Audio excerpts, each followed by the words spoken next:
Hi, my name is Xandra Harvey, and I'm going to be covering Chapter 4, Sensing Psychology with Jonathan Oppenheim. So Jonathan's mother was Oscar-winning actress Judy Holliday, and his father was David Oppenheim, a classical clarinetist who also produced documentary films for Omnibus and CBS Report, and was the dean of Tisch School of the Arts in New York. Now, despite coming from a film family, Oppenheim wanted to be a painter. I think he expressed from his early teens into his mid-20s, he was very adamant about that being what he wants to do, but in his mid-20s, he realized he needed to make money. So a family friend reached out and was like, hey, why don't you try working in the cutting room, try editing, see what you think of it. And so he went in for 2 or 3 days, and when he came home, he had a dream about working on the equipment and woke up feeling like it was just the right thing for him. And not too long after, I think just a few months, he was an apprentice editor for a documentary. Documentary editing is where he stays for the duration of his film career. He works on films such as Paris is Burning, Out of the Shadows, and Blowing Up.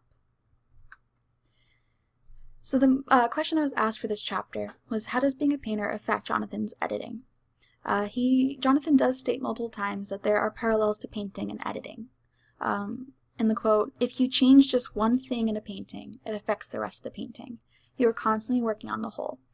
And that's something that he's expressed that he finds very interesting about the art of editing documentaries.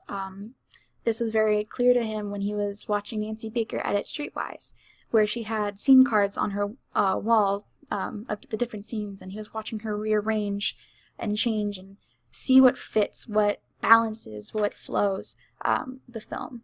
And he realized that it was art. And in the quote, when you've refined things to a certain point, tiny shifts can have powerful effects.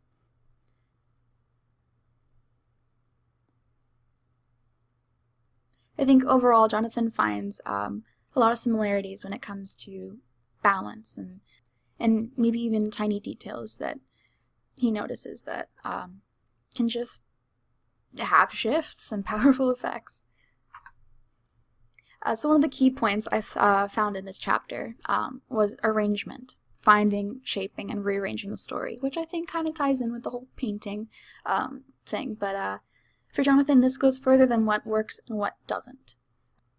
I thought a great example of this in the chapter was his editing on Arguing the World, which is a film that covers, I think, 4 or 5 different men who were alive during the Cold War and just recounting their times. This film, he felt like it was too full of deep voices as the men were older and had, I think, deep gargly voices. He found issues with some of the music that they tried to implement, with it working in some places and not others, sound effects, talking heads. And I think the one thing that he wanted to stay away from the most, which was narration, turned out to be like the thing that saved the film. So it was just constantly finding things that work. I think another key thing that I found in this chapter that wasn't really touched on too much, but I thought was kind of interesting and important, especially when it comes to documentaries, was shifting gears. Jonathan talks about this more specifically when it comes to Streetwise and Paris is Burning. While he was in the late stages of editing, there was one person from each of those films had died, and that kind of caused the filmmakers to go back and shoot some extra stuff and shoot some extra interviews.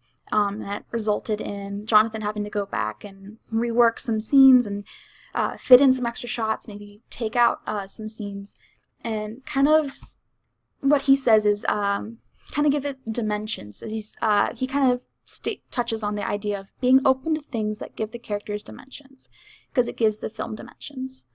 And I think that's something that's fairly interesting, because you don't see that a lot when it comes to editing films nowadays, or that's not something you see a lot when you're editing your typical to the script kind of film.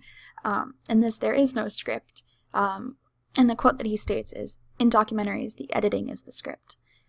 So I just thought the idea of shifting gears and having just tonal changes, and because it's real life, and just kind of experiencing and having to implement that and weave it into the final product in the editing process is something very interesting, and again, not something you see a whole lot. In an interview, or more so I think this is a panel of Jonathan, that kind of, I think, highlights everything I've discussed and everything that was discussed in the chapter, was this panel that he does covering The Oath. Now, The Oath was a film in 2010 that tells the story of two brother-in-laws who were associated with Al-Qaeda, working as Osama bin Laden's driver and bodyguard. One of the brothers becomes a taxi driver in Yemen, and that's where we follow the story. After multiple screenings, he realized the audience was unconsciously anxious, sensing the filmmakers were being used by the terrorists. So he interposed the presence of the filmmaker, introducing the voice of the director and having them question Abu. And again, I think this ties in the whole just finding what works and what doesn't. He had to go back in after multiple screenings and kind of test shoot what he thought the problem was. And I think it's very interesting, his solutions. And I just think this is a great video that discusses that.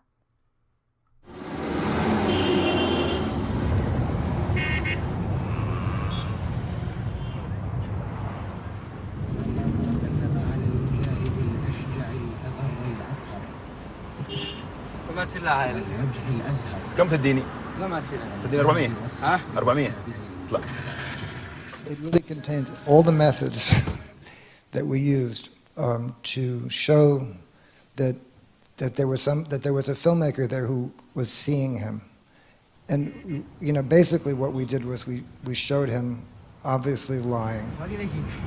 هذه طبعا مطفية ما هي شغالة. هذه شركة أجنبية لا أصلا بعض الركاب ما يرضوش يطلعون. قالت لهم قد عوائل ما يحبوا يطلعون. هذه كاميرا شركة أجنبية فهمت الجو يصورون زي كيف يصورون حياة أصحاب التكاسي.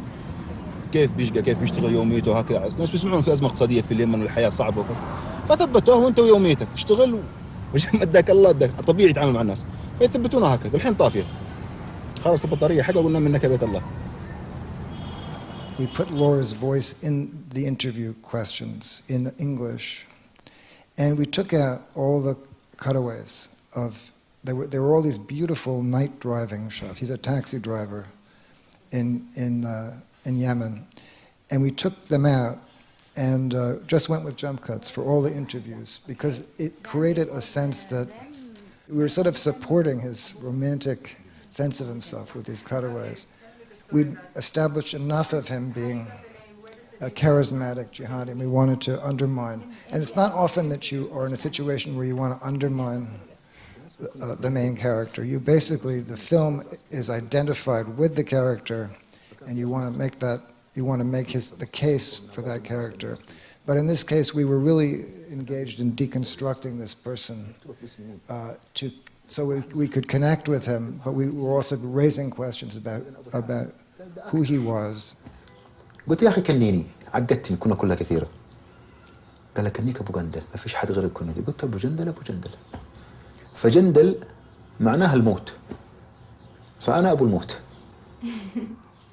You don't know ever with him, and it's important to feel that you're never on solid ground with him. But you do find out things about him from outer sources, like that his whole relationship to 9/11 comes into question.